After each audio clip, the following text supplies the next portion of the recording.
Well, hello and welcome to AC's 8-Bit Zone. If you saw my last episode, I repaired the CCR-82 cassette recorder that was my original unit from childhood in about 1985. So it's back working just about as good as new now.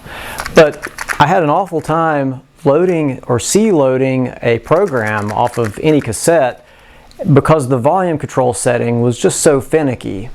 Well, we can actually blame Microsoft for that because in the Color Basic there are some limitations built into the way that the Coco saves or C-saves the program in the first place. So in order to get the very most out of our cassette tape and the C-save routine, today we're going to hack the ROM, and I'll show you a really simple way to get top performance out of a C-save. You'll find that when you load a program, it's almost not even sensitive to the volume setting anymore. So let's go ahead and get started.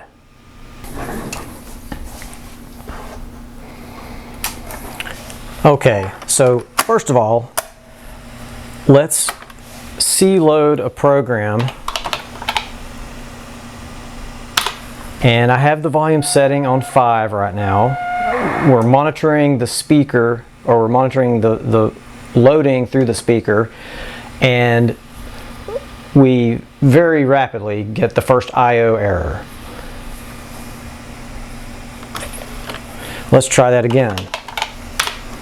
Let's crank up the volume from 5 to 8. Okay, I'm on 8 now. And now it's going to make it through the loading of this entire program. This is about a 30-second load. So now we need to take a look at a scope trace of what the Coco is seeing from the data that's coming off of this cassette tape.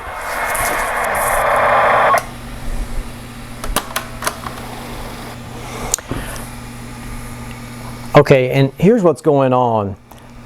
The cassette port is JK4, and the data that comes in from the cassette comes in on pin 4 and sees a 220 ohm load, and it goes through a series resistor and into the salt chip. And there's a zero crossing detector between pin 11 and 7.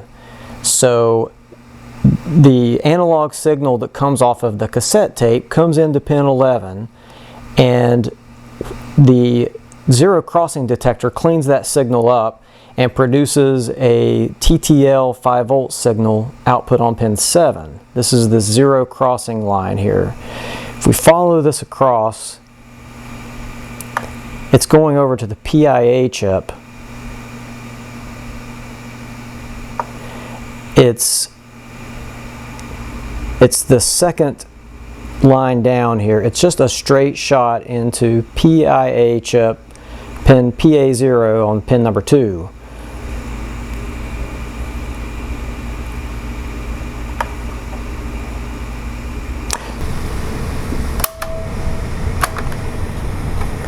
Okay, so let's play back. Let's play back some signals from the cassette tape.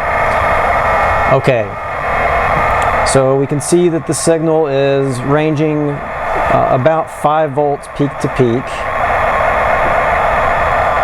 And let's freeze this and take a look at just a few samples. Okay, so zeros and ones are encoded with frequency shift keying, or FSK. So there's a slower frequency here. This is a 1200 hertz cycle. That's encoding a 0. And here's a faster frequency. This is 2400 hertz, so that's a 1. So we have 0, 0, 0, 0, 0, 1, 0, 0, 0, 0, 0, 1, 1. And notice that the zeros are full scale amplitude, full 5 volts peak to peak, but the ones are attenuated. Also notice that there's a 1 going off of the screen here on the right that's a little bit different amplitude than the one just before it. Let's look at some more samples.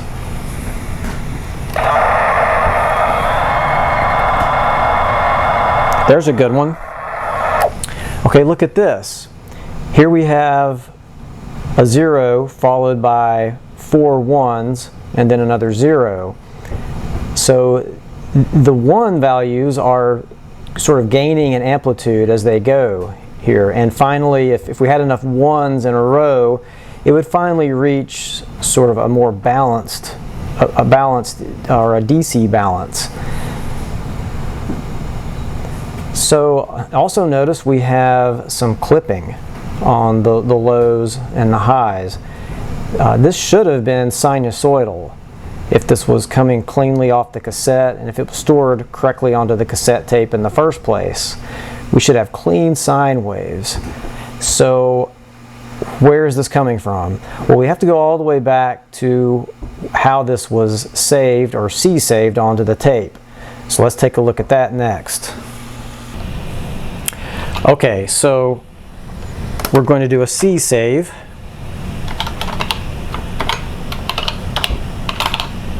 Moicolon.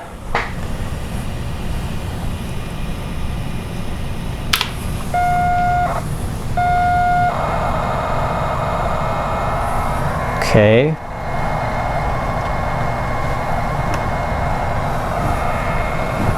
And we want to take a look at the signal that's coming out of the Coco.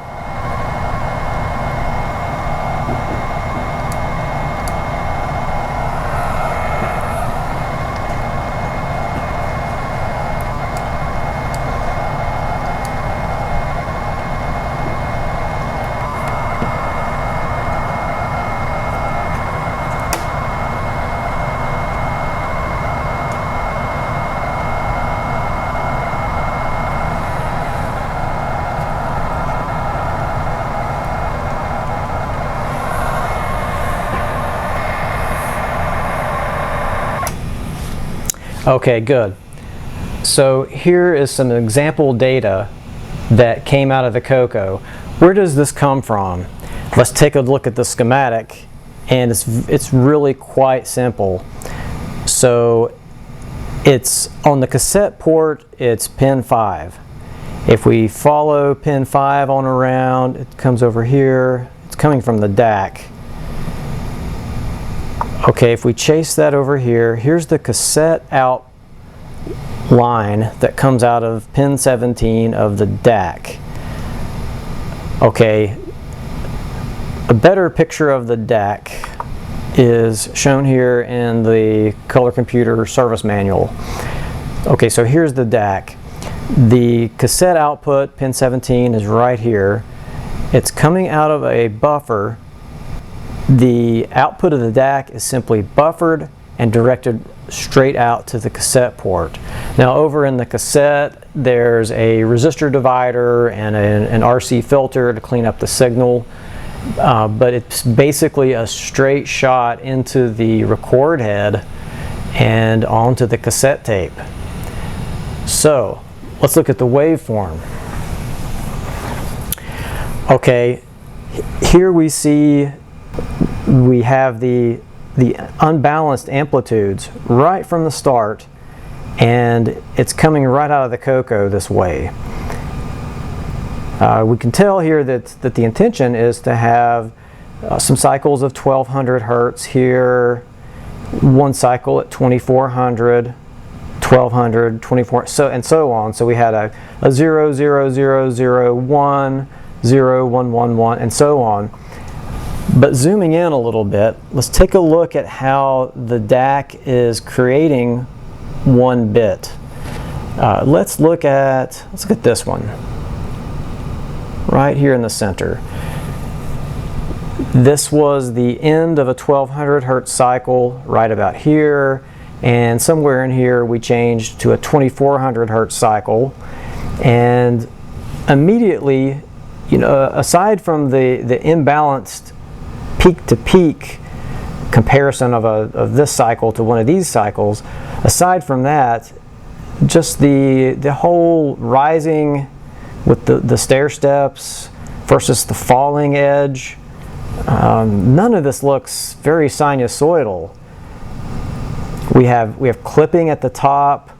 We have imbalance between the two frequencies, and we have these sort of lags. We have stair steps, and we have something that looks sort of like an exponential decay.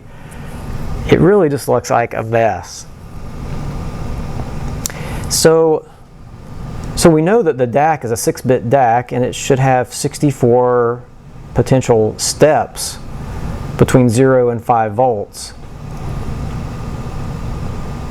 Okay, and here we're on a 200 millivolt scale, so between 1, 2, 3, 4. Okay, so we have 800 millivolts peak to peak. Well, that buffer in the DAC is set to be able to create about 1 volt peak to peak into a certain resistance or a certain load. So we're getting almost the 1 volt. We're getting 800 millivolts peak to peak. So I see 1, 2, 3, 4, 5, 6, 7, 8, 9, maybe 9 steps on the way up, and then I don't know, what's this? There's no steps in it at all. So it's a real mess. And zooming back out, so this signal has a lack of DC balance. If this signal were AC coupled through a capacitor, we would see a lot of jitter as the pattern of zeros and ones create different average levels. This whole waveform will sort of undulate like a snake instead of just saying rock solid on a constant DC average. And if we zoom in far enough, we can see there are always these stair steps. And wow, this is really curious. Okay, so we see for a higher frequency, there are fewer steps. Then for a lower frequency, there are more finely divided steps. So what's going on here? Well, we need to go look at how the ROM, how the Color Basic ROM is attempting to drive the DAC, and what kind of steps it's making through one period of what should have been a sine wave. And let's see what it's doing. Okay, so it turns out that if you look in the Color Basic ROM, there's a lookup table of sine values.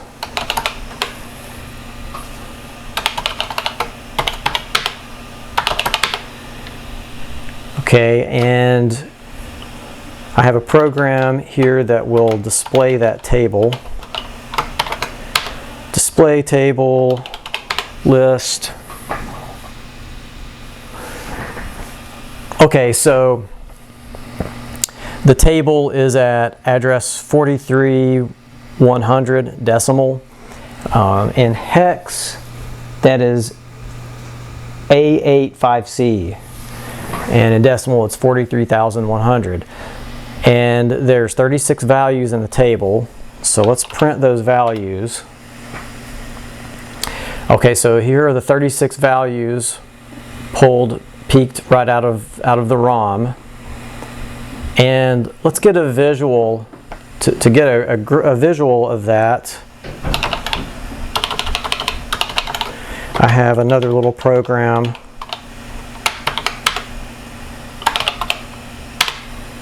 Okay, this program plots the 36 values.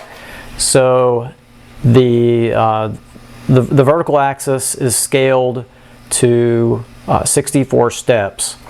So these are the actual values, these are the exact values that the ROM is feeding to the DAC during a 1200 Hertz cycle, or during a 0 bit.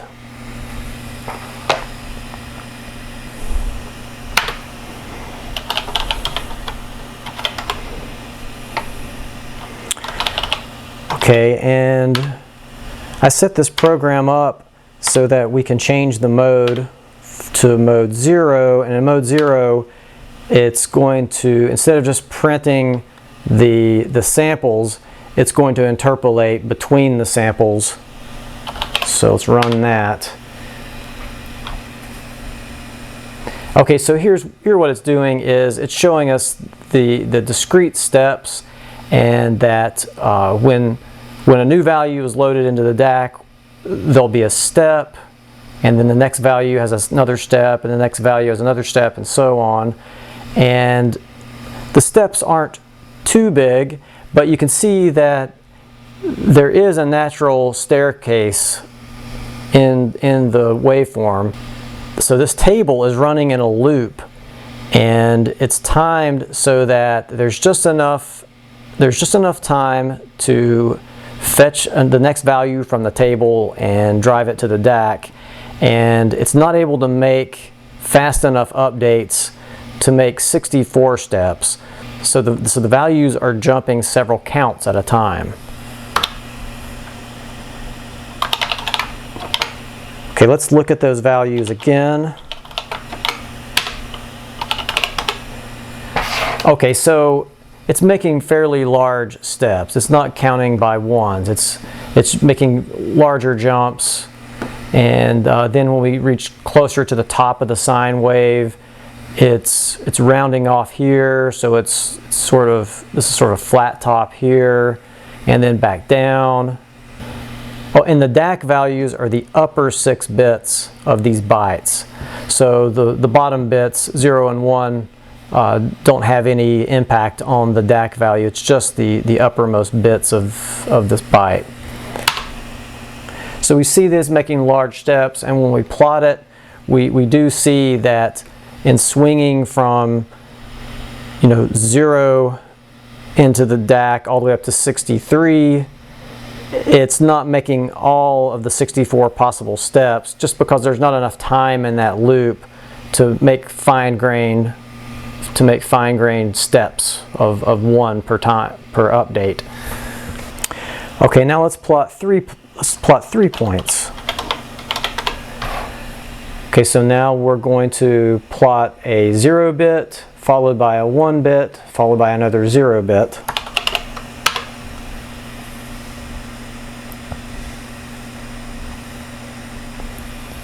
Okay, so we have a 0 followed by a 1, and notice now the steps are even larger for the 1 bit, and followed by another 1. So looking back at the waveform, what's going on here? This is correct. So we see 1 step, 2, 3, 4, 5, 6 from the bottom to the top. And in the simulated plot here on the display, I see 1, 2, 3, 4, 5, 6. So these 6 steps in the waveform are trying to follow the command from the ROM, or they're trying to follow the command from the routine in ROM. Now, what's going on here is we're up against the slew rate capability of the DAC. Apparently the DAC cannot drive the signal down with as much strength as it can drive it up. So we're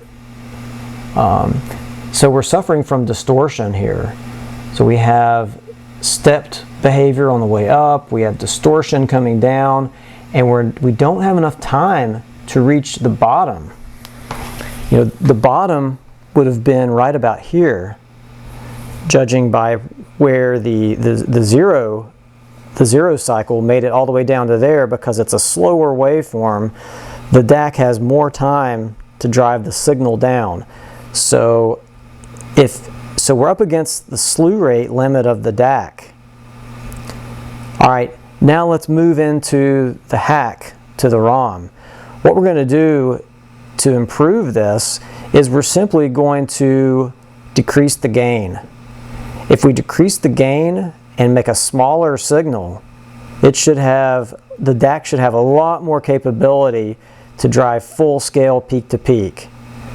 And let's do that now.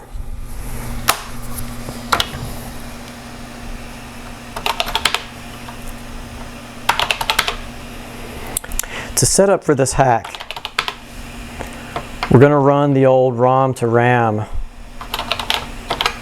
program.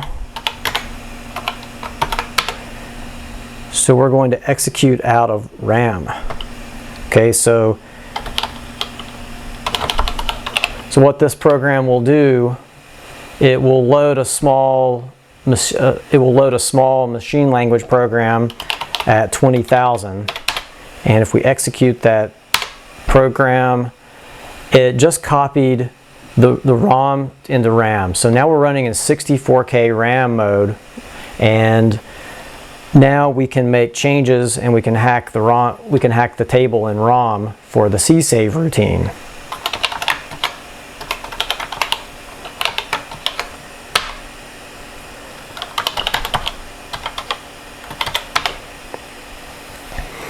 Okay, so what we have here is we have a small program that is going to allow us to set the gain of the DAC. So normally the gain is full scale of 1, gain of 1. It's trying, so the DAC is trying to go, all the way from 0 to 63 and back down in the course of making one period of the sine wave. So if we change the gain to, let's say, half, then the DAC would go from, instead of all the way from 0, it would be from about 16 counts up to the middle at 32, and then the top, the peaks would be around 48. So it's making a much smaller swing. So let's change the gain. Let's start with gain of 1.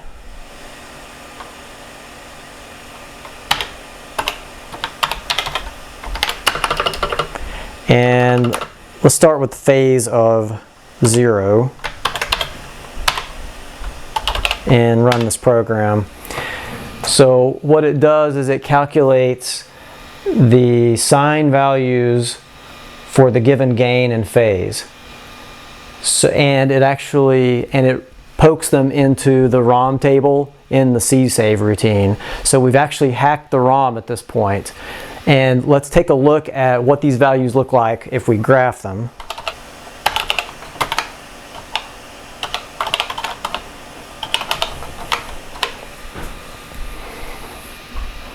Okay, so it's basically the original table. Okay, now let's change the gain to half.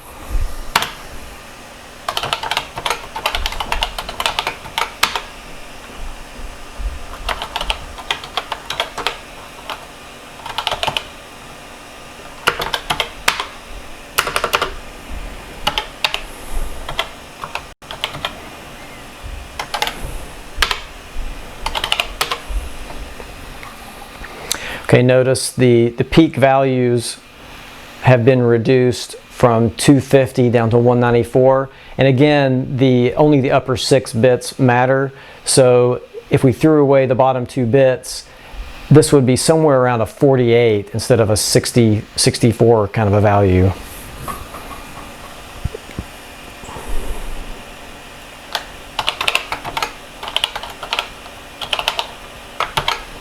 If we graph that, okay, now we have a smaller signal, okay, and let's go all the way down to 1/4 gain.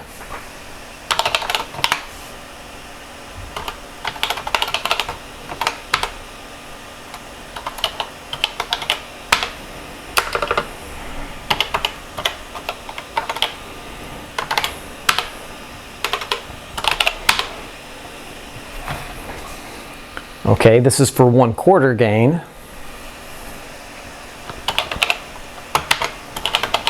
Let's graph it just to get a visualization. Okay, so a much smaller signal. This should allow the DAC to have a lot more response for driving the signal and having a lot better signal integrity. Okay, so now let's try saving the program with these new settings in the table.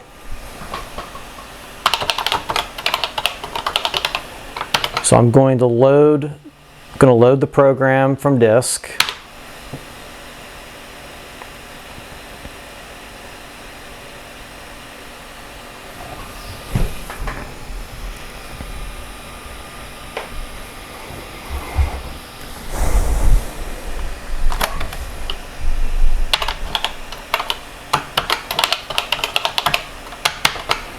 Okay, ready to save, ready to roll. Okay, let's save it. Okay, and let's take a look at the waveform. Okay, now look at this. Now the DAC is making it cleanly all the way to the peaks and the valleys for not only the slower frequency but also the faster frequency. So here we can see 0, 0, 0, 1, 1, 1, 0, and so on.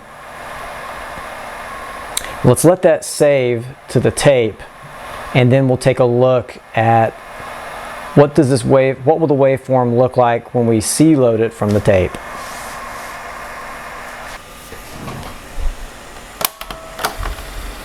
Okay, let's rewind that.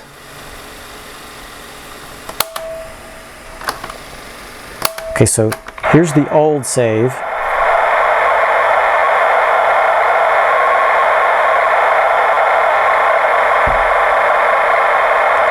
Okay, this is the volume of the original save. Now here's the new one.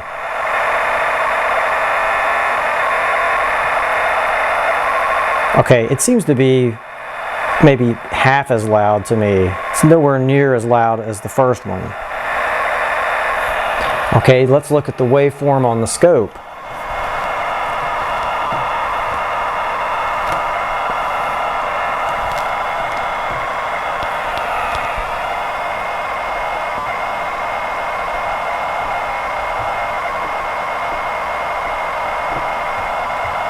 Okay, big difference.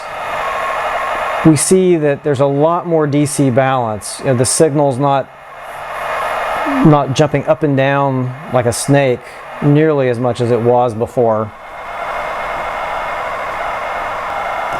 And again, those zeros and ones are making it much closer to the peaks and valleys. Let's see what happens now when we change the volume.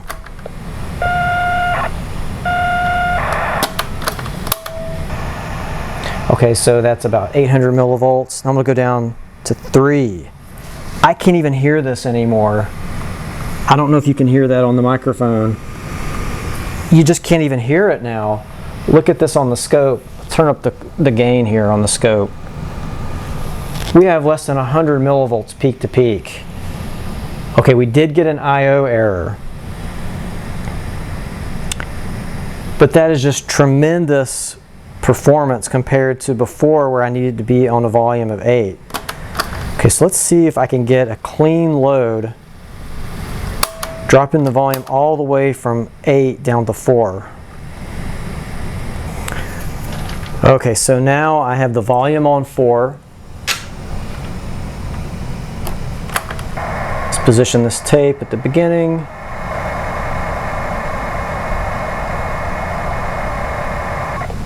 Okay, right there's the beginning.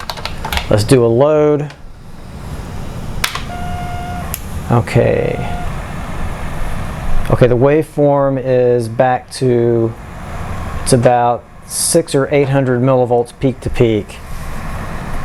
And before, I would get an I/O error early on in the loading, and that was at volume of about 6, so I had to crank it up to 8. Now we're on 4. The signal is less than half. It's about a fourth of what it was. And we're going to get a clean load with no I/O errors.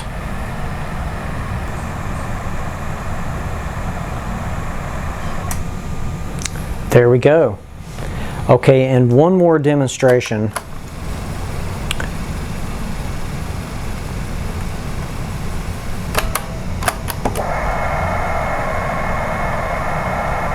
Okay, and one more demonstration. Let's rewound that, position it back at the beginning again. Okay, let's C-load it, and watch how insensitive it is to changing the volume control. So let's lower the gain on the scope. Okay, we're back to 1 volt per major division. Okay, now I'll just swing this volume all the way up to 10. Okay, we still have a clean signal here. We're not clipping on the peaks or valleys.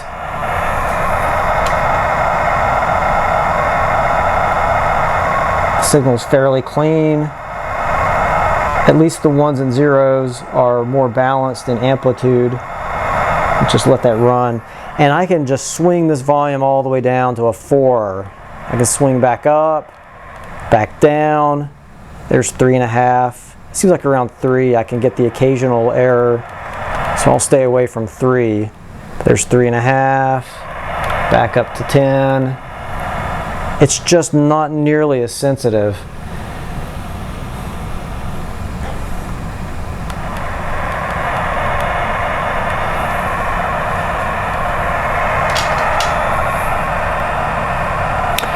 Oh, and what's more, we can take a look at the zero threshold. We can take a look at the zero crossing detector.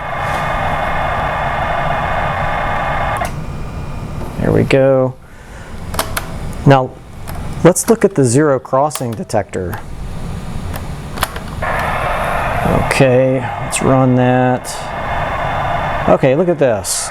Here we go. Okay, remember the salt chip gets the raw signal in blue from the cassette tape and makes a zero crossing decision and creates the output that goes over to the PIA, and that's the signal in purple.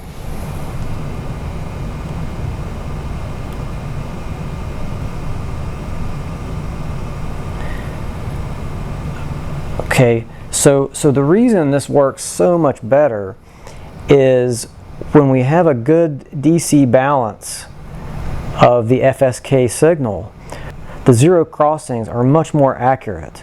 So for this 2400 Hertz period, we see both halves of the waveform, both half cycles have fairly close to the same half period. And if we look at a slower frequency, the two half cycles match fairly well. When the signal's imbalanced, these half cycles jitter back and forth, and we get all kinds of noise, and we get much reduced signal to noise ratio. And when you have a clean signal like this, the zero crossings can be timed by the loops in the ROM routine, and the timing of those loops is much more accurate when we give it good clean zero crossings. And all that starts with having a balanced waveform. So with this hack, we don't have to save the program with full scale amplitude where we're driving the DAC past its capabilities and causing distortion in the signal. Just reduce the gain to about 1/4. I could probably reduce the gain far lower than that. I haven't tried to see how low I could go, but definitely at a gain of 1/4, that's plenty of signal on the cassette tape. And as you can see, it's making a really clean and a nice recovered signal when we load the program. And there's a couple more things to discuss before we finish up, because I got to thinking about the high-speed tape loading poke and how could that ever work at twice the speed if it's barely working at the original speed. So it could be that this Coco 2 has a impaired DAC chip. Maybe some of the DACs are showing some signs of aging, or maybe there's just some variation in the DACs, and some DACs are faster than others. Because if we think about the high-speed tape poke, what it did was it poked the high-speed mode, and then you would CSAVE, and Then to load, you would poke in 3 values. And what those values did is it was changing the timers that are used by the CLOAD routines for measuring the bit periods. So it's hard to imagine to me how that could ever have worked with the DAC in the shape that it is on my Coco. So maybe there is some variation there. But if you do use the high-speed pokes, then those should still work with this hack. Yeah, so I think what I'll do is I'll open up some other Coco 2s and maybe a Coco 3 and just see if the DACs are faster or slower in some cases. Maybe this one, I just got unlucky and it's showing some signs of deterioration or aging of some type. So that's it for now, and if you have any thoughts on the high-speed poke topic or the hack, I'd love to know what you're thinking. So until next time, see you then.